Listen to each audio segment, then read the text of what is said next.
everyone, and welcome to this week's Way Forward Leader Lunch Break. We are pleased to welcome Sean Watterson and Kathy Blackman. A little bit about them. Sean Watterson took his degree in African American Studies from Williams College and became a stockbroker, then went to law school and joined the Securities and Exchange Commission's Office of International Affairs in DC in 2001 as planes hit the World Trade Center. This event triggered some soul searching and ultimately a return to Cleveland to make a difference in the community that he loved. In 2008, he partnered with Sean Kilbane to open the Happy Dog. In addition to serving up happiness, hot dogs, and beer, Sean serves up education and debate on local, national, and global issues, often partnering with the City Club, and cultural and music appreciation through partnership with the Cleveland Orchestra. Then came the COVID pandemic, another event that rechanneled his passion and his talents to address the debilitating losses experienced in the restaurant, entertainment, and hospitality industries. Most recently, you've probably read that he's consulting on this with the Fund for Economic Future. He's a fierce advocate for recovery and support and was instrumental in the passage of the Save Our Stages bill. He's given back mightily to the Gordon Square community, serving on multiple boards, including as trustee for the Cleveland Arts Prize and the Community Partnership for Arts and Culture. He is a proud alum of the Leadership Cleveland class of 2016, and on his application wrote, "We need to stop accepting good enough and demand more of ourselves." Kathy Blackman.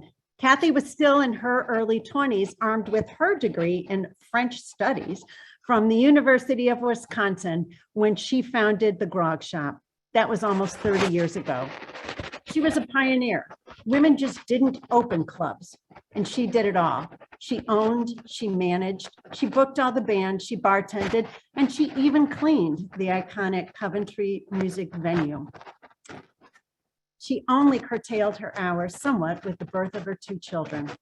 The show always went on until Friday, March 13th, 2020, when pandemic forced closure. The months following were filled with uncertainty until a tentative reopening in September 2020 with just a fraction of the patrons she usually welcomed. Only 42 were allowed. Like Sean, Kathy has advocated and fought for government funds, matching dollars, and for the Save Our Stages bill. I think the post from the Grog Shop on that reopening in September 2020 says it all. Our pillar of strength, Kathy Blackman, we would be a sunken ship by now without you. Kathy and Sean, thank you for all that you have done and will continue to do to save our stages. I turn it over to you.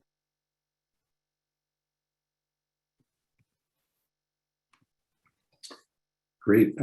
Thank you, Marianne, and thank you to the Leadership Center for inviting both of us to participate in the Way Forward series. And personal thanks for being Leadership Cleveland Class of 2016. My involvement with CLC has been rewarding at every step of the way, and thank you for what you do. I figured what we would do is in a broad outline, we're going to start by telling you what 2 years ago, plus or less 2 weeks, really was like from our end, from the music business side of things, because everybody knows COVID's been a big pain in the neck in a lot of ways, but the reality of what we've gone through is something you can really only convey by saying exactly what happened. So we wanted to start there, and then we'll get into what we did immediately when we got hit with that. So we'll talk a little bit about the organization of the National Independent Venue Association and the work we've done together as the Cleveland Music Club Coalition in advocating for funds, talk a bit about what that advocacy effort has resulted in so far and what we hope it will continue to do when it comes to American Rescue Plan Act funds, and hopefully leave some time for some questions. So what I figured I'd do is turn it over to Kathy, let her kind of explain what it was like to own a club on March 15th, 2020. Very exciting. So yeah, our last night of operations was Friday the 13th, 2 years ago now. And, we voluntarily made the decision to shut down anticipation of what was coming ahead. Obviously, we did not realize it would be to the extent that it was, but just figured there was no way for us to operate without, we were by definition a place where you go to gather in mass, and it just wasn't going to work. And I think, nobody knew. We thought, oh, we're going to shut down for a few months. We'll reschedule our shows. My March, April, May of that spring was huge. I had sold out shows. I had a great calendar ahead of me, and most of it was national acts. We predominantly at that time of the year book touring acts, not local stuff. So it was a lot of rescheduling and moving things around and conversations with agents and what are we going to do. And we pivoted to summer, then we pivoted to the fall, then we pivoted to winter, and fast forward, a lot of those shows from 2020 rescheduled for 2020, 21. And now even I still have stuff on my calendar this year that was booked in March 2020 or April 2020. So it was definitely a roller coaster, as I'm sure everybody knows. 3 steps forward, 2 steps back, or 2 steps forward, 3 steps back, really. We just didn't know what to expect. And then we sort of kind of figured we were going to have to reconfigure what we did with our lives and my club. I mean, I'm going on 30 years. I never imagined, we were never closed. So to even close for a week was a huge thing. And then a month. So it was configuring what we were going to do with our staff, what the new normal was going to look like for us as we tried to reopen very, very slowly with limited capacity, how I was going to, basically employ everybody that I used to employ. We tried everything, and figured out what could stick. I became a professional merchandiser. I've never sold so many t-shirts, shoes, hats, gimmicks, posters, everything, any little thing that we could do, we tried to do just to keep the lights on, basically. And, fast forward to, the government's initiatives that saved us all. So Sean can. Yeah. Well, and I'll just add to it, for context, the two of us sort of took different paths at trying to figure out how to navigate this extended closure. We made the decision when we closed Sunday, March 15th, that we were going to have to shut down until we could be near full capacity again. And for us, that meant 15 straight months of being completely closed. And we basically spent the first month of being closed sitting with staff, trying to help them through the unemployment system to make sure that they were taken care of, that they were receiving PUA and every other benefit that was available to them at the time, and figuring out what to do with all the food that was going to go bad and distributing that to staff, because we really had no idea whether we would survive the other end of this. And for us, we kind of made the financial decision that we knew in our business, the profit margins are very thin, like 5% is a great year for a lot of us. So if we were going to try and operate at 50% capacity or something like that, that was just how fast do we want to bleed out was kind of the thought process there. But Kathy, I know you tried coming back a few different times. Can you talk about what it was? I tried everything. So I owned the Grog shop and the B-side, and we were basically shuttered at both places till July, when I think things slowly started. There was something happened that we were allowed to be open, or you're allowed to be in, and we did not open the Grog shop. We opened the B-side because we had a patio. So I rebranded the B-side basically as my only venue, and I would do 2-3 things a night. I would do a concert outside for 30 people. Then I would have like a little pop-up shop inside for 20 some people. And then I would have something late night for another 30 people. So it was basically we kept saying 30 is the new 300. That was like, if I could get 30 people in the door and I could get them to each spend X amount of dollars, I could employ one person or two people or three people or whatever it was. So I was constantly trying to do something just to keep a little bit of money running through the coffers. And it really wasn't for me or for the business. We were losing the entire time. It was more for the few staff people I could keep on the books. So basically I tried that for many months. Then I went through for Grog Shop, we tried to open, I think it was October of 2020. We did very small seated shows, and we did like a show and a snack, we called it. We partnered with a local restaurant. So you have a seated table, you would be masked and distanced, and I think 42 was our capacity. And then I partnered with the local restaurant, and you could order food. So it was a way to help the other Cleveland Heights restaurants who were also struggling, to help us, to get people in the door, to help the bands.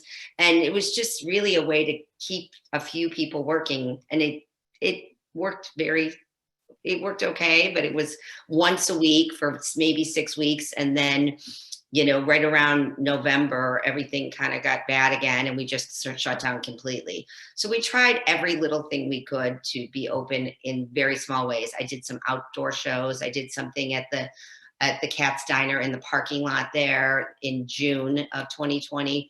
Once again, to keep some bands working, to keep our name out there, to just like have people enjoy music again and to feel some semblance of normalcy. It was really more, I think, for morale than for financial gain, because there was zero financial gain, but it also kept us going and relevant and on our toes, because otherwise I think being dormant is just not an option. It wasn't an option for me. And once again, we did a lot of fundraising. We did a lot of merch kind of stuff. There were so many great opportunities that came together. People were so supportive, which I was shocked and amazed, because like Sean, I wasn't sure. I was thinking maybe this is my way out. Maybe I'd say, I've had a good ride, and this is a good way for me to say I can't go on any longer, and nobody would, be upset. It would be sad. And then I sort of almost gave up, and then I said, no, I'm not going to give up. I got to do this for all the people that have supported us, because the outpour of love and support from the community, Cleveland Heights and music and at large, all around the country, that we sold over 900 pairs of Vans tennis shoes. And I'd say, 60% of them were people that did not live in Cleveland, but had remembered, memories of us and Cleveland and wanted to support. So that's how we sort of survived until, once again. Yeah. Well, and it's a good segue. We knew when we closed, we typically have about 2 weeks cash on hand. So we knew, and other club owners all across the country knew, and the club owners in Cleveland, as the Cleveland Music Club Coalition, that we needed something to save this entire ecosystem. Because if we didn't, the whole thing was going to go away, and it would take years to rebuild, to replace the venues, to replace the touring networks, all of that kind of stuff. So almost immediately following those closures, a group of independent club owners came together under the banner of Independent Venue Week. And that very quickly became the National Independent Venue Association, a group that didn't exist prior to COVID, mainly because we are all busy running our clubs in normal times, and doing every job there is in our clubs. But because we're used to working that hard and not having our club open, we put that effort into advocacy. And over the course of 2020, we managed to build this coalition of music fans and club owners, and then also partner with other hard-hit subsectors of that entertainment hospitality sector, like independent movie theaters and talent representatives, and then eventually museums, zoos, and aquariums. And we were able, in a bipartisan way, in a very non-bipartisan time, make the argument that arts are jobs and the economy, and they aren't nonprofit or for-profit. They just are what they are, and they are the thing that got hit the hardest because they exist to bring people together. And that's why we were able in Ohio to get both Sherrod Brown and Rob Portman to co-sign as co-sponsors of the legislation. And it took longer than we wanted to get the bill passed, but in December 27th of 2020, the bill passed and the president signed it, and it was a $16 billion aid package for the arts sector. And to put 16 billion into context, the annual budget at the National Endowment for the Arts is about 165 million. So this bill was 100 times the National Endowment for the Arts annual budget. And it happened because a bunch of independent club owners came together, and a bunch of people who love music and understand the importance of music were able to talk to their representatives and make the case that these are jobs. This is important both economically and for the quality of life in neighborhoods and cities across the country.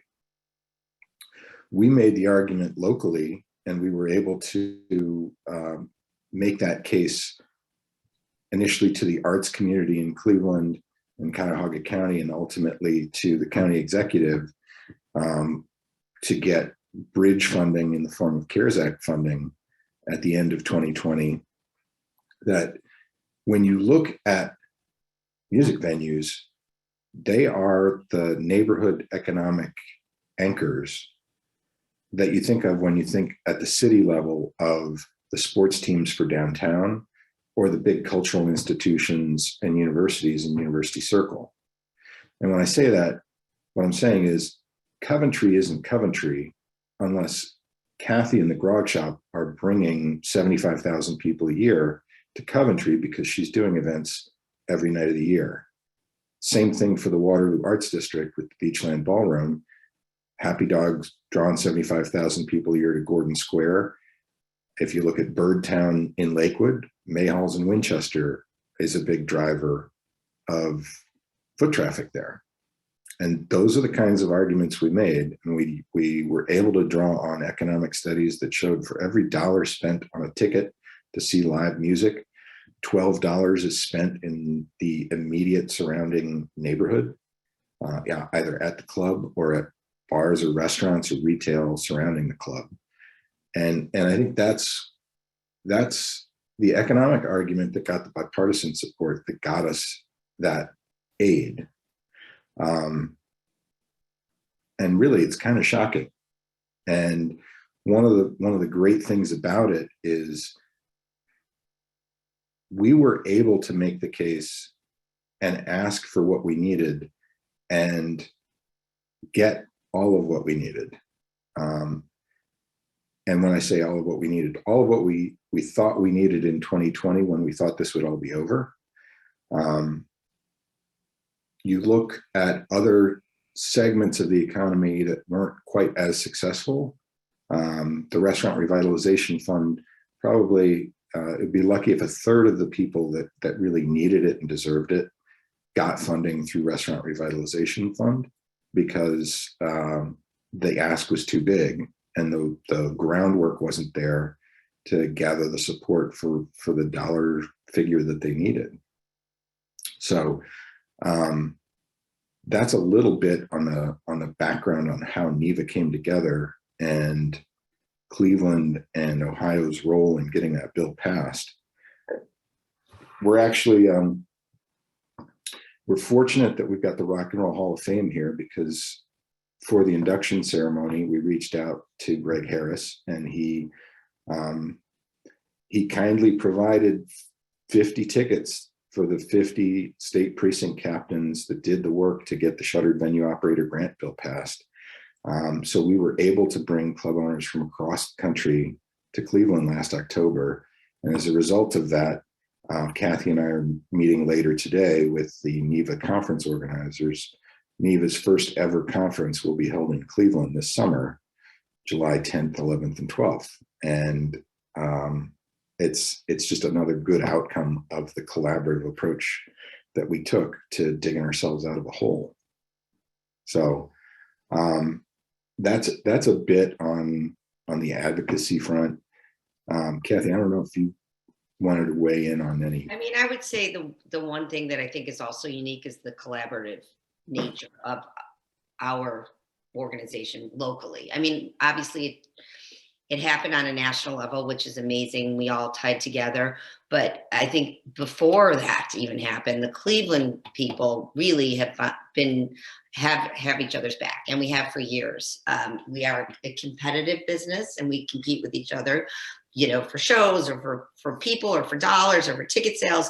But we also support each other, which I think is huge and very unique in this industry, because I know club owners from around the country, and you know, you're battling for, you know, your neighbors a lot over shows. And maybe that's changed a little with COVID, and everybody's recognized the importance of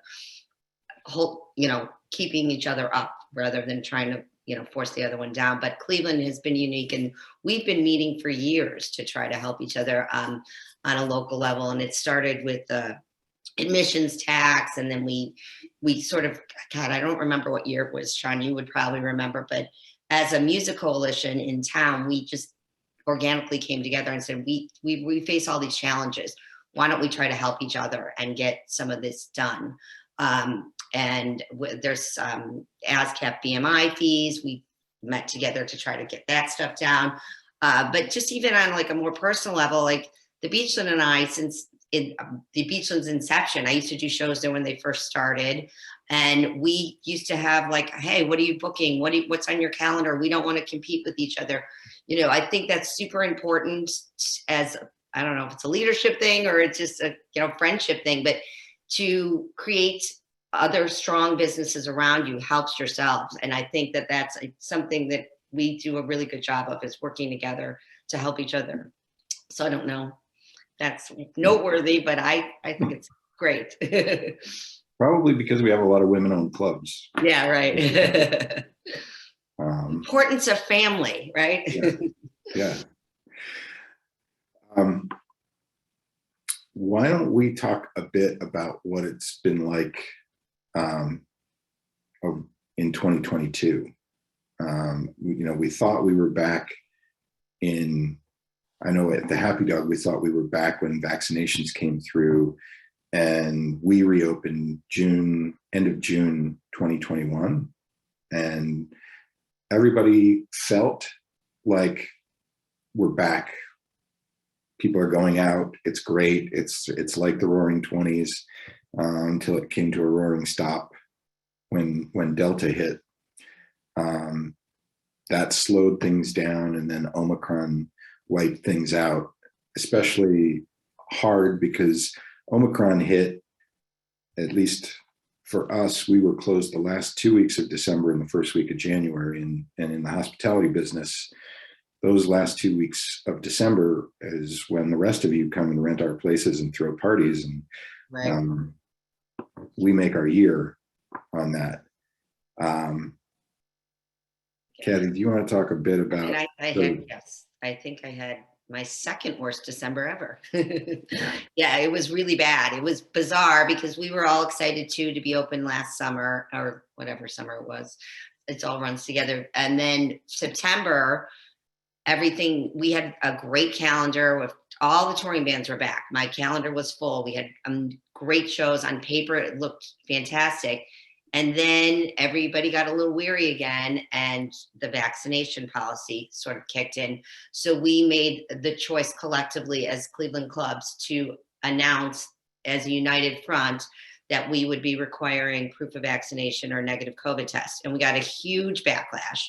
I mean, there was a lot of positive reaction and a lot of people that really wanted it, but there was a lot of people that really didn't want it. And we got nasty phone calls and nasty emails. And, you know, quite frankly, it hurt the attendance of a lot of shows. The people that were very conscious and appreciated that we were being thoughtful and careful weren't going out anyways. And the people that were saying you're big brother and we're not coming to your club, those are the ones that probably would have come to the shows they weren't coming because they were mad at us. So it was sort of a double-edged sword. I did see a huge drop in ticket sales in the fall with the anticipation that the fall was going to be amazing. And bands around, all the touring bands that we host saw it, across their tours. It wasn't just Cleveland, it was everywhere. I would say our drop count, which is like you sold 100 tickets, how many people actually showed up, was about 60%, which is unheard of. So 40% of people who actually bought the tickets weren't even coming. And then we were selling less and less tickets. There was a little boost, I'd say like October, November, and then December, it all shut down again. So yeah, December was horrible. January was horrible. February started to get a little better, but we'll see. It's just, it's a roller coaster, and I think nothing surprises me now. And it maybe the perception or my new reality is that maybe that's not happening. It looks like I have 10 great shows, but I only have 3 great shows, and you have to just continually readapt how you're looking at things. I mean, we lost a ton of shows because people stopped touring or decided to pivot again till next fall. And then we ended up picking up a bunch of shows because nobody could get into Canada. So that worked out, one little thing, but it's just a roller coaster, and I think it's going to be for a while. And maybe this is just a lesson on how to, look at things a different way. And you constantly have to reinvent, which I've done many times over the years. So it's just another little fork in the road. Yeah. Well, and I think one of the things that people who aren't in our business don't realize is, even with the pandemic kind of turning to endemic, if you run a restaurant and people feel comfortable going out again, you can get most of the stuff that you have on your menu, and you can ramp up pretty quickly. But the lead time in booking shows, in our case is weeks, because we're more focused local. But for somebody like Kathy or Cindy Barber at the Beachland, you're talking months, months ahead of time before tours happen. So when something like Omicron hits and causes bands to back off of tours, because they understand if they get out on the road and they don't play all their dates, they're going to lose money. It's a much harder engine to restart than some of the other aspects of the hospitality industry. So we're still in that recovery mode. We still don't have a full calendar yet, even though over the past couple of weeks, people seem to be more comfortable coming out. And this is kind of where we transition into American Rescue Plan Act conversations with the city and with the county, understanding that, these really are rescue funds. That there's a reason it's American Rescue Plan Act. There are parts of the hospitality sector that, even with the aid that came through, whether it was PPP, Restaurant Revitalization Fund, Shuttered Venue Operator Grant funding, County CARES Act funding, that all helped people survive through most of 2021 until you get to the end, when Omicron wiped a lot of it out. And looking forward and thinking about some of the lessons kind of learned over the course of this, what we figured out is this coalition that stops looking at the arts as high arts and low arts, and fundable arts because they're nonprofit, and non-fundable arts because they're businesses, or is really kind of a false distinction. All of these performing arts, regardless of tax status, are economic drivers and quality of life drivers for every city that they're in. One of the things in my new role, and I just started about 6 weeks ago with Fund for Our Economic Future on a 1-year project on a hospitality sector recovery initiative, is really thinking about, we're in this space where COVID accelerated the move to remote work, so people can work from anywhere.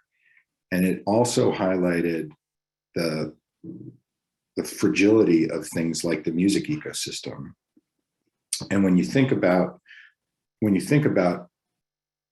life in a much more remote work kind of environment going forward, it's the places that are going to have the amenities. Like we have fresh water, we have Lake Erie. Climate change is awful, but Cleveland's not the worst place to be for that. But when you look at places like San Francisco and Austin, where growth has led to kind of a negative impact on quality of life because restaurants can't hire folks because they can't afford to live anywhere near the restaurant because housing prices have gotten out of whack. Musicians can't afford to live in Austin anymore. Austin's actually had to pass legislation rebating income tax to musicians because that it's become too expensive to be a musician in Austin anymore. We have an opportunity in Cleveland to address that before we get into an income inequality kind of situation. We have quality of life. And if we take some steps to really ensure quality of life and recognize that these assets are worth investing in as a community, regardless of whether they are 501c3 or not, we can really be ahead of the game when it comes to what life is going to look like for the next 20 years. And we're seeing this in other cities starting up because we have relationships with venue owners and promoters all across the country. I know, for example, some billionaire family is backing a music incubator in Wichita, Kansas, because they understand that for a place like Wichita, having these assets in place are like investing in retaining your sports franchises, only it's a lot cheaper. And I think what I hope will happen as we move forward is an understanding that investing in the arts, including for-profit, small arts-based businesses like live music venues, is going to be an investment in the future of city in terms of quality of life. We're kind of at 12:30 and we've thrown a lot of stuff out there. And I know, having gone through Leadership Cleveland, you never have enough time for questions. So I figure I'll kind of pause here and look to Marianne and Rachel, and I can keep talking about a whole bunch of stuff, but I'm guessing there are good questions. Sean and Kathy, thank you both so much for sharing insights as to what these past 2 years look like and continue to look like as we move forward here. We have had a few questions come in. So we'll start, a big conversation throughout hospitality has been around staffing. And curious, how does staffing look for you? What issues are you seeing? What are your needs? I mean, we're pretty solid. Nobody leaves. Yeah. So I'm fine, but I also have a much easier kind of business to staff. I don't have a kitchen. It's not as transient. I mean, my staff has been with me forever. They never leave. So, I really haven't had a hard time, luckily. I mean, knock on wood, but I have so many friends in the restaurant business that have. And, they've been, part of the reason they're not reopened to full capacity is staffing, but that I'm lucky. So Sean might have it better. Well, no, I mean, I think your point's a good one. Like we've been fortunate at Happy Dog. People who are attracted to working in clubs like Grog Shop and Happy Dog have a passion for what we do. And it's probably the same at Grog Shop and Beachland. I would say at least 3/4 of our bartenders are working musicians. Right. And so that's an advantage. I would also say, when thinking about it, because the more work I do, and I'm trying to do national research on job quality and understanding why, I know the fund has a project going right now called Where Are the Workers? When you look at reasons why people leave jobs, compensation actually isn't as far up as you would think. Toxic work culture is 10 times more of an indicator than compensation. Job stability is 3.5 times more important. And so I think when you're looking at the hospitality sector, a big component over the last couple of years has been job instability. The places that have a good work culture have an advantage in retaining their people and attracting people. But the reality is this is a low wage field, and all of the economies around it are built on these existing models. So you'll see places that may not have the same kind of work culture that a Grog shop or a Happy Dog do, may raise wages $1 an hour, even $5 an hour. That's still in a band that's not going to make anybody rich. So quality of life, the quality of the work environment is big in that space. What I'd like to be able to do over the next year is really focus on where can we make investments in the hospitality sector. Partly, what can employers do to make their culture better, to provide flexibility if their workforce needs that flexibility. But then look at some of the structural impediments like transportation. You know, our economy exists when most folks who aren't doing what we do are in bed, and they don't see all of that economic activity. And we don't have millionaires hanging out in our clubs, but we have a lot of people who live in this city who are out at night. And public transportation is an issue for workforce unless you're drawn from people in kind of the immediate surrounding area. If you don't have a car, it's hard to have a job in Cleveland, especially if your shift ends after the rapid stops running. So, you know, I don't know how we address those sorts of things, but thinking in terms of systemic fixes that involve effort by employers, but also investment by the community in the people who are working in these businesses, to me seems like the way forward. And we're in competition with every other city in the country when it comes to these things. Marianne brought up my statement in my application to Leadership Cleveland. There isn't a reason Cleveland can't lead on these issues. There isn't a reason Cleveland can't be the example that others are copying. And it's much more fun to be the original than the copy. So I'll stop there because there are probably more questions. And kind of building on that with this idea of being innovative and doing things differently and trying new things to stay afloat. What are some of those innovations that you both implemented throughout the past 2 years that are going to stick around? And what are some that you might be really happy to see being able to move away from? Well, Kathy's been more innovative in dealing with COVID. I think both of us have innovated even in the pre-COVID times. When I look at it, you know, work culture is important. That's something that people are writing about now, but has been the backbone of our part of the industry for a long time. I know for us at Happy Dog, we bring in all sorts of non-traditional programming that's worked, and we figured out that partnering with nonprofits that need to reach community, we're community. We can provide that space to connect.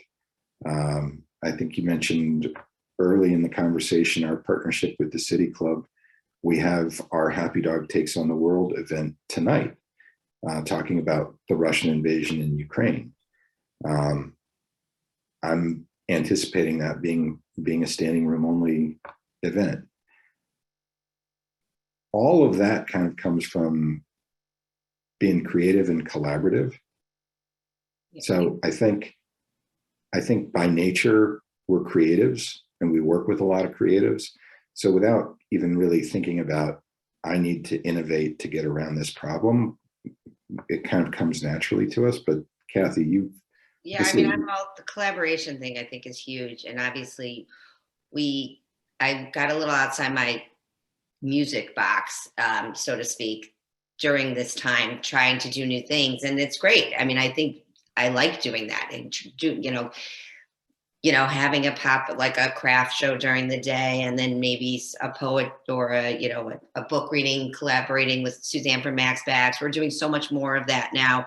Everybody used to stay in their own little section or niche. And I think it's great to work with everybody around you, and it helps the community at large. And it keeps it interesting because, can only see so many bands, right?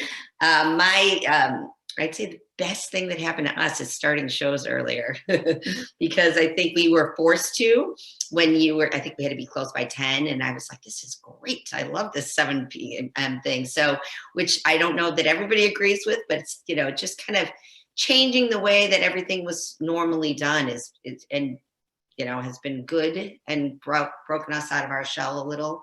I don't know. That's what I would have to say. Early shows. Well, that and Kathy and I were both at an event last night. Yeah.